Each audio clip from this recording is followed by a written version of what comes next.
Tuhanlah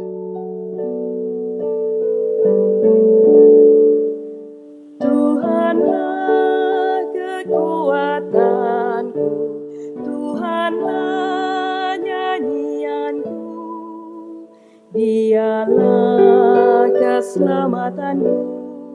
Jikalau Dia di pihakku, terhadap siapakah ku gentar? Tuhanlah kekuatanku, Tuhanlah nyanyianku, Dialah keselamatanku. Jikalau Dia di pihakku, terhadap siapakah ku gentar? Tuhanlah kekuatanku, Tuhanlah nyanyianku, Dialah keselamatanku. Jikalau Dia di pihakku, terhadap siapakah ku gentar? Tuhanlah kekuatanku, Tuhanlah nyanyianku, Dialah keselamatanku. Jikalau Dia di pihakku, terhadap siapakah ku gentar?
Pembacaan dari Mazmur pasal 1 ayat 1 sampai 3.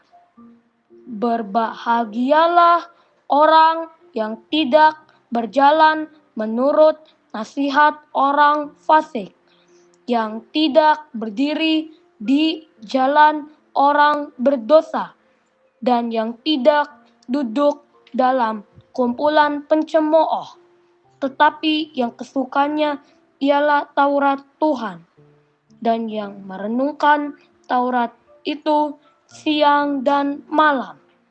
Ia seperti pohon yang ditanam di tepi aliran air, yang menghasilkan buahnya pada musimnya, dan yang tidak layu daunnya. Apa saja yang diperbuatnya berhasil. Selamat pagi, Bapak, Ibu, saudara-saudari, dan saya juga berharap ada adik-adik sekolah minggu mengikuti persekutuan doa pagi hari ini. Sebelum kita membaca Alkitab, merenungkan firman yang ada, mari kita berdoa. Bapa di dalam surga, kami bersuka cita bahwa Engkau memberikan kami kekuatan di dalam kehidupan ini. Tuhan, kiranya Engkau terus memimpin kami untuk hidup seturut dengan kehendak-Mu, agar kami layak disebut sebagai anak-anak-Mu, umat-Mu, hamba-hamba-Mu yang sungguh-sungguh melakukan kehendak-Mu.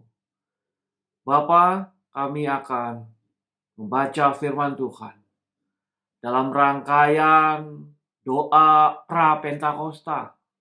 Ketika kami sungguh-sungguh menghayati akan datangnya Roh Kudus, dan biarlah seperti biasa dalam persekutuan doa pagi hari Jumat ini, kami boleh menghayatinya dalam penghayatan masa pra-Pentakosta. Pimpin hamba-Mu Tuhan, agar ia boleh membaca firman Tuhan dan boleh menyampaikannya dengan baik. Dalam nama Tuhan Yesus Kristus, Sang Firman yang hidup, kami berdoa. Amin. Ya, Bapak Ibu Saudari yang diberkati Tuhan, mengapa saya tadi berdoa menyebutkan kalimat persekutuan doa pra-Pentakosta atau menjelang Pentakosta? Karena kita sedang menghayati masa-masa penghayatan, penantian datangnya Roh Kudus. Setelah Yesus naik ke sorga, maka 10 hari, 10 malam sebelum Roh Kudus dicurahkan kepada para murid, kita pun menghayatinya. Mulai dari tanggal 13, kebaktian kenaikan Yesus ke sorga. Hari Minggu kita merayakan Pentakosta. Maka kita sedang menghayati sebagai murid Tuhan menanti penghayatan akan datangnya Roh Kudus. Maka hari Jumat ini kita menghayati tema komunitas yang erat dan sehat. Efesus pasal 2 mulai ayat 11 sampai ayat 22 kita mari baca.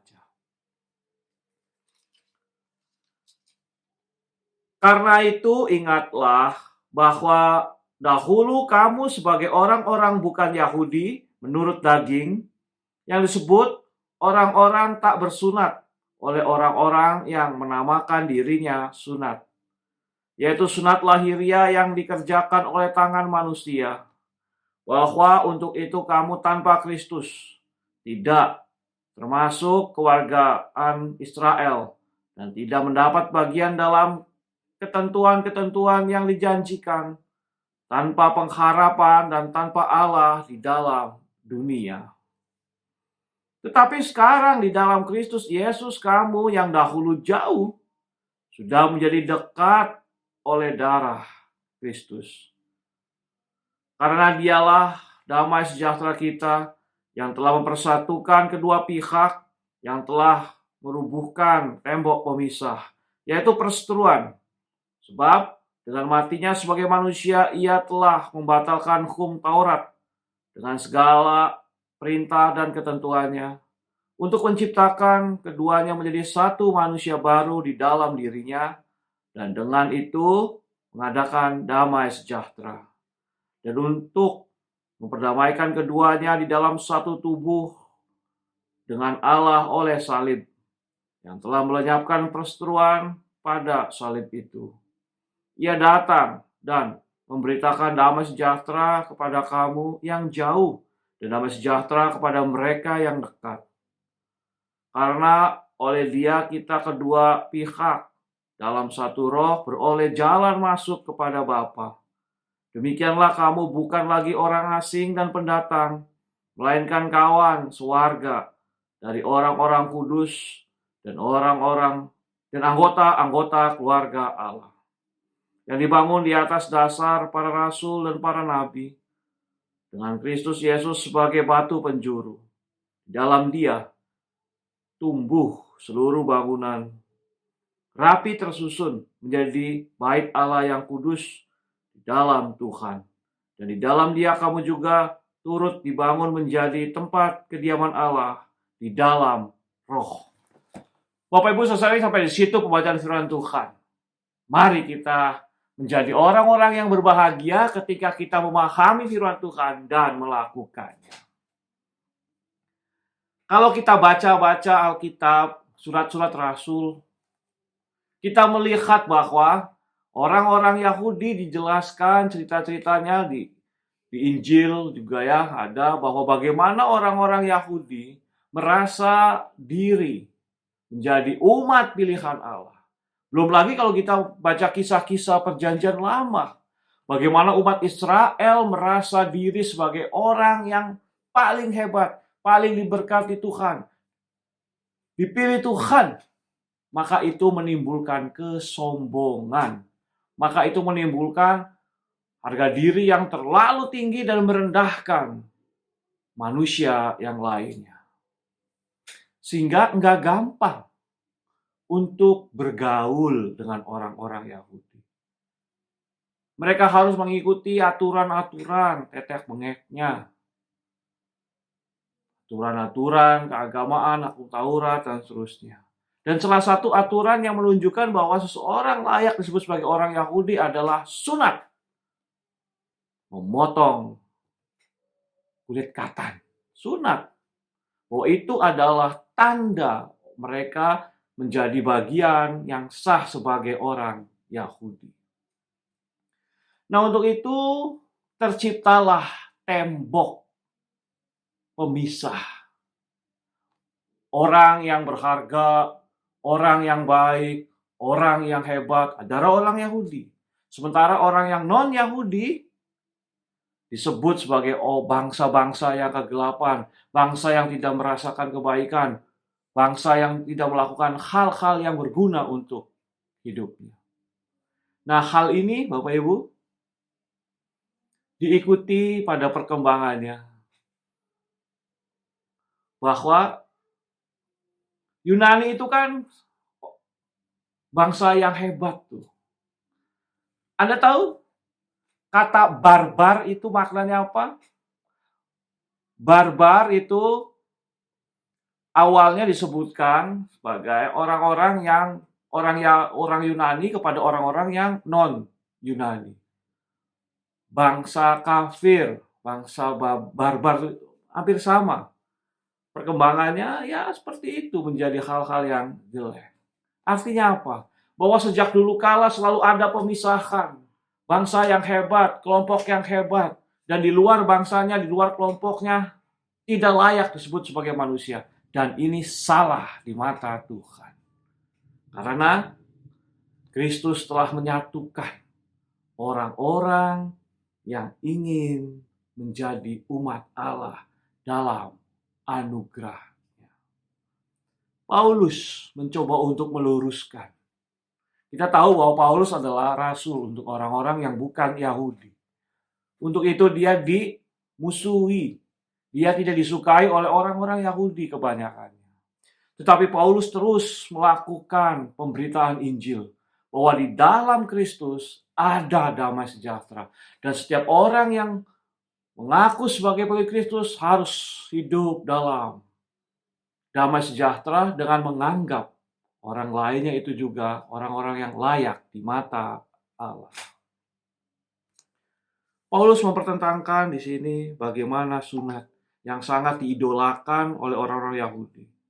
Padahal itu adalah sunat lahiriah. Waktu kamu, ayat yang 12, bahwa waktu itu kamu tanpa Kristus tidak termasuk keluarga Israel dan tidak mendapat bagian dalam ketentuan-ketentuan yang dijanjikan tanpa pengharapan dan tanpa Allah di dalam dunia. Tetapi sekarang, ayat 13, di dalam Kristus Yesus, kamu yang dahulu jauh sudah menjadi dekat oleh darah Kristus. Yang jauh menjadi dekat karena darah Kristus. Artinya bahwa pengorbanan Kristus di kayu salib, kebangkitannya menunjukkan bahwa Allah hadir menyatakan damai sejahteranya dalam kehadiran Yesus untuk menyatukan orang-orang yang siap menerima Yesus sebagai Tuhan dan Juru Selamat. Dan itu mengubah pola kehidupan orang-orang yang menjadi pengikut Kristus. Ia lebih menghargai sesamanya. Ia lebih mengasihi sesamanya.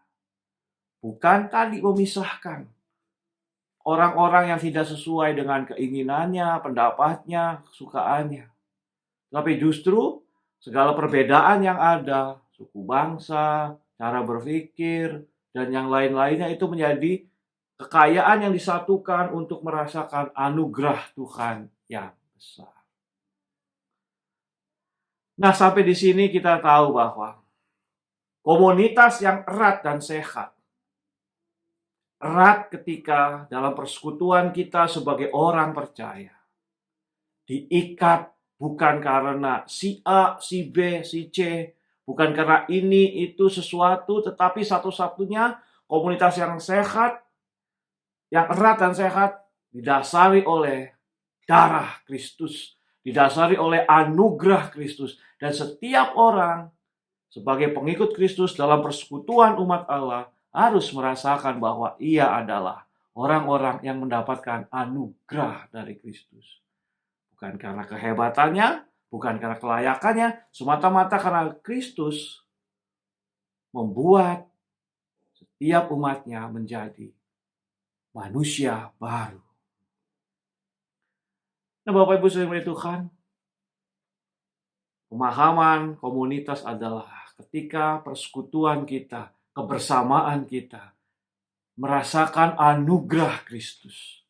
Sehingga membuat kita rendah hati untuk melihat diri sebagai orang-orang berdosa yang mendapatkan anugerah keselamatan. Maka kita juga melihat orang-orang lain sebagai orang-orang yang layak diselamatkan, diberi anugerah oleh Tuhan. Sehingga terciptalah sebuah persekutuan yang erat dan sehat. Karena Kristus selalu dimuliakan dalam kehidupan kita. Ayat 19 menarik.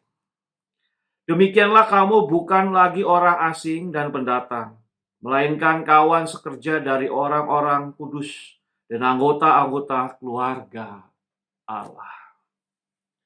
Gereja menjadi persekutuan umat percaya yang di dalamnya Kristus memerintah, yang di dalamnya Allah menguatkan untuk melakukan semua kehendak Allah.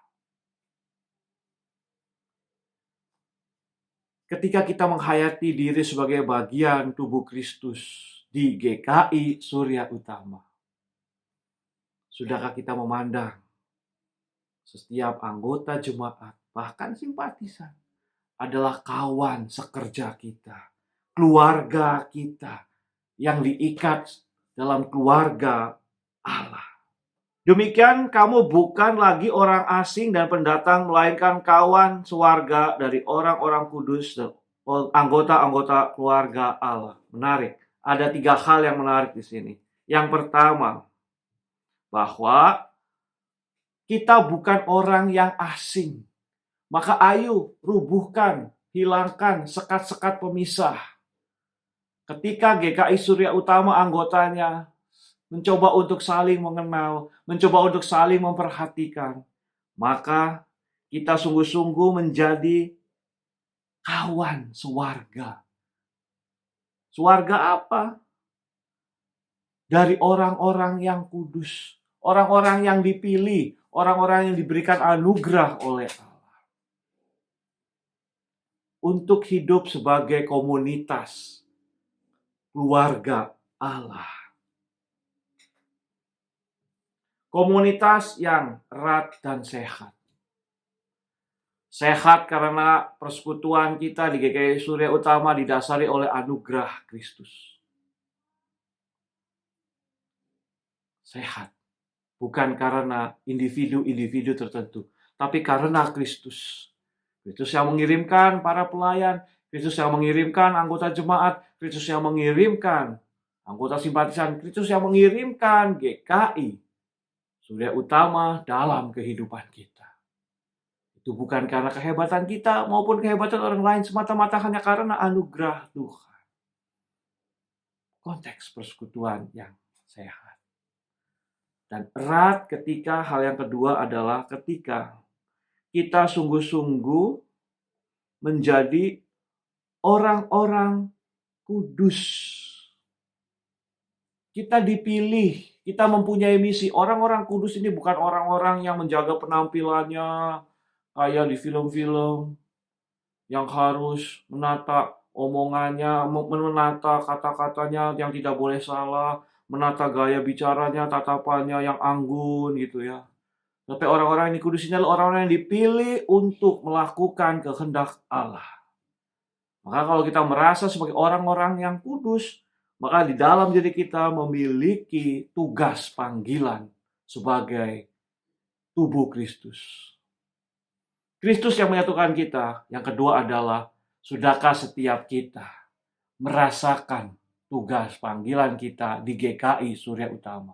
Sebagai pendeta, sebagai penatua, sebagai anggota jemaat, anak, remaja, pemuda, dewasa, lansia, semuanya memiliki tugas panggilannya masing-masing.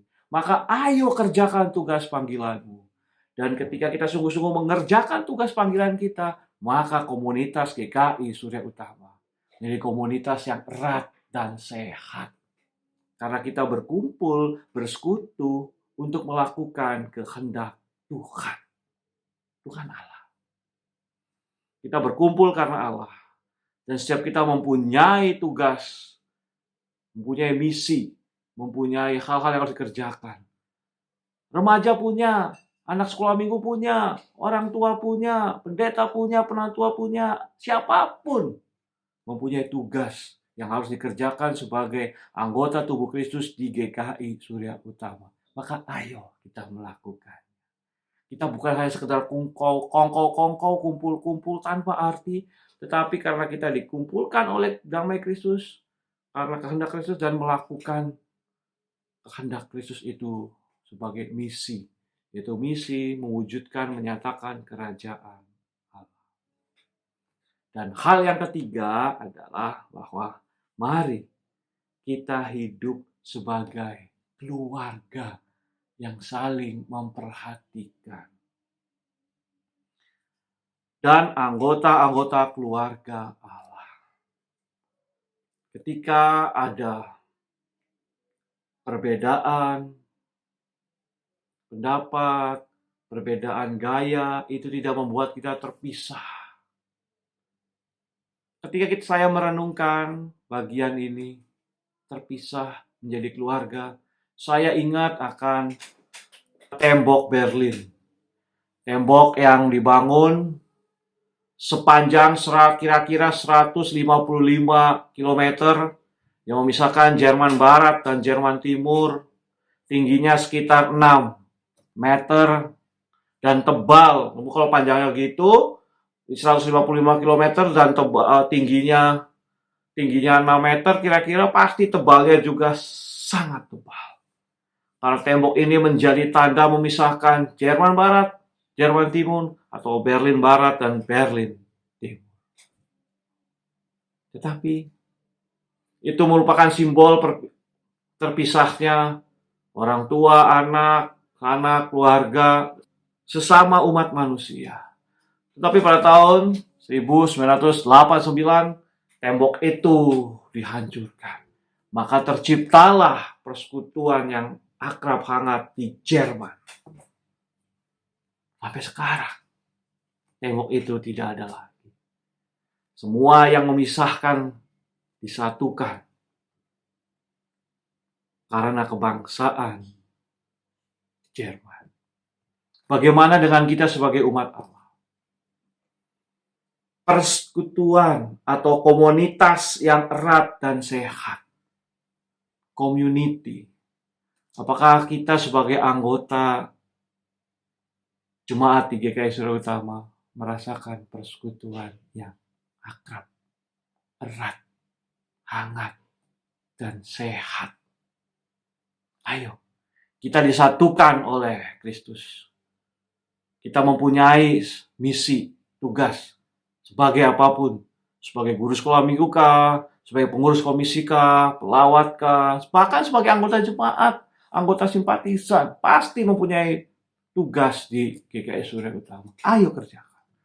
Sehingga kita menciptakan hal yang ketiga, kita hidup sebagai keluarga Allah. Nah, hal itu bisa kita buktikan dengan hal-hal yang sederhana. Ayo ikuti ibadah-ibadah atau persekutuan online kita. Situasi yang membuat kita tidak bisa berkumpul secara tatap muka, tapi GKI Surya Utama memfasilitasinya dengan ibadah-ibadah online. Ada meet and share, persekutuan doa, doa TC, doa pagi, doa TC.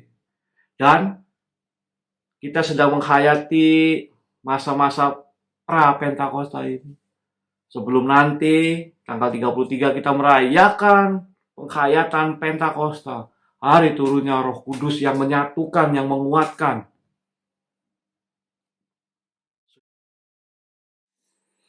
Mari kita berdoa. Bapa di dalam surga, kami bersuka cita bahwa Engkau selalu menyertai kami dengan kebaikan, menjaga kesehatan kami, kekuatan, sukacita, hidup bersama dengan orang-orang yang ada di sekitar kami.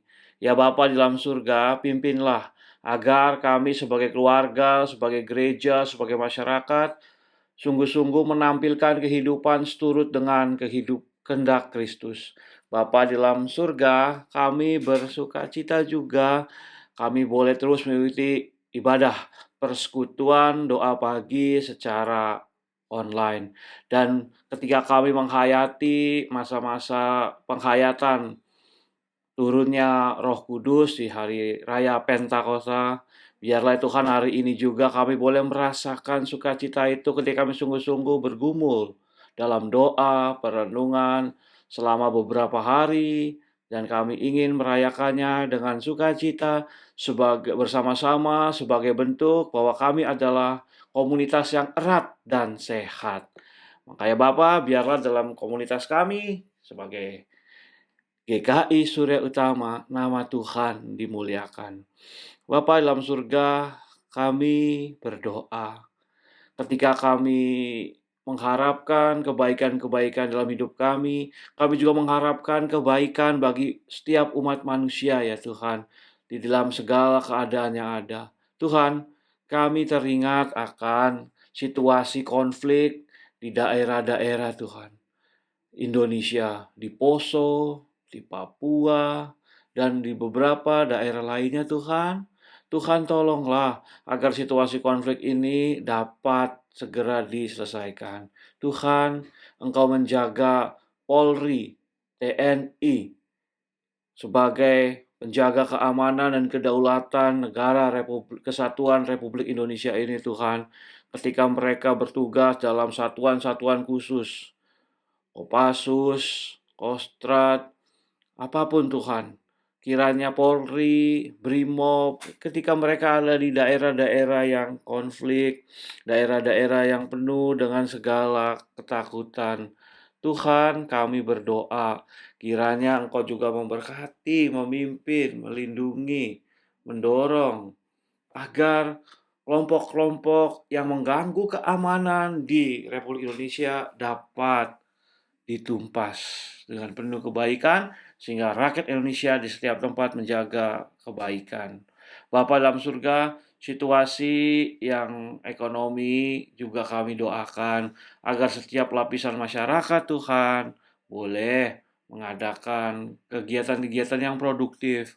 Ada hubungan kerja yang baik antara pemilik modal, pengusaha, dan pekerja, sehingga mereka boleh sama-sama menghadapi situasi yang sulit ini untuk kebaikan bersama. Kami juga berdoa ya Bapak, agar hubungan antara pemerintah daerah, pemerintah pusat boleh dikuatkan untuk mengantisipasi pandemi COVID-19 ini Tuhan. Terima kasih untuk vaksin yang boleh diterima oleh banyak orang. Tuhan, Engkau juga memberkati orang-orang yang belum mendapatkan vaksin. Kiranya mereka juga boleh mendapatkan vaksin sesuai dengan waktunya. Tuhan memberkati pemerintah, Tuhan memberkati aparat daerah-daerah setempat. Kami juga berdoa ya Tuhan, kiranya semuanya boleh berjalan dengan baik. Bapa dalam surga, terima kasih Engkau telah memberikan kami komunitas yang erat, akrab, dan hangat, yang sehat di GKI Surya Utama. Tuhan akan memberkati para pendeta, Tuhan akan memberkati majelis jemaat, Tuhan akan memberkati setiap pelayan-pelayan Tuhan di berbagai macam bidangnya. Tuhan akan memberkati karyawan. Tuhan, kami bersyukur telah disatukan sebagai dalam komunitas di GKI Surya Utama. Tuhan yang akan terus memberkati kami sehingga nama Kristus Yesus selalu dimuliakan di dalam persekutuan kami. Inilah doa-doa kami yang kami naikkan di dalam nama Tuhan Yesus Kristus. Amin.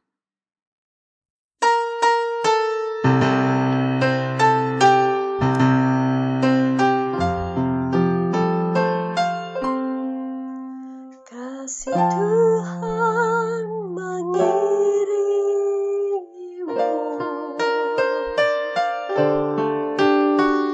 sayapnya melindungimu,